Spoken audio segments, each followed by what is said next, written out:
അപ്പം മുറിയപ്പെടുന്നത് പരിശുദ്ധ കുർബാനയിലാണ്. ഈ പരിശുദ്ധ കുർബാനയോടുള്ള ഭക്തി ഉണ്ടെങ്കിൽ നീ ഉദ്ധിതനെ തിരിച്ചറിയുമെന്ന് കർത്താവ് നമ്മെ ഓർമ്മപ്പെടുത്തുക. പരിശുദ്ധ കുർബാനയുള്ള ഭക്തി വേണം, ഉദ്ധിതനെ തിരിച്ചറിയും. മൂന്നാമത്തേത്, കഥ കടച്ചിരിക്കുന്ന ശിഷ്യന്മാരുടെ അടുത്തേക്ക് ഈശോ വരുന്ന രംഗമാണ്. ഒന്ന് ആലോചിച്ച് നോക്കി, പള്ളി മുഴുവൻ കുറ്റിയിട്ട് ഫുള്ള് ലോക്ക് ചെയ്ത് ഒരു മനുഷ്യനും കയറാൻ പറ്റാത്ത രീതിയിൽ വെക്കുന്ന സമയത്ത് ഒരാൾ വളരെ കൂളായിട്ട് ഇങ്ങനെ അകത്തോട്ട് കയറി വന്നാൽ ആരായാലും പേടിച്ചു പോകും. ഡോറൊന്നും നോക്കണില്ല, നേരെ ഇങ്ങനെ കയറി വന്ന് അവർ ഭൂതമാണെന്നാണ് കരുതിയത്.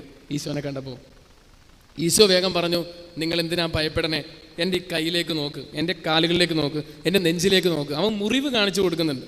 പ്രിയമുള്ളവരെ, പറഞ്ഞതിൻ്റെ അർത്ഥം ഇതാണ്, നിങ്ങൾക്ക് വേണ്ടി എനിക്ക് ഇത്രമാത്രം സഹിക്കാമെങ്കിൽ, മരണത്തോളം എനിക്ക് സഹിക്കാമെങ്കിൽ, നിങ്ങൾക്ക് വേണ്ടി ഉയർക്കാനും എനിക്ക് പറ്റും.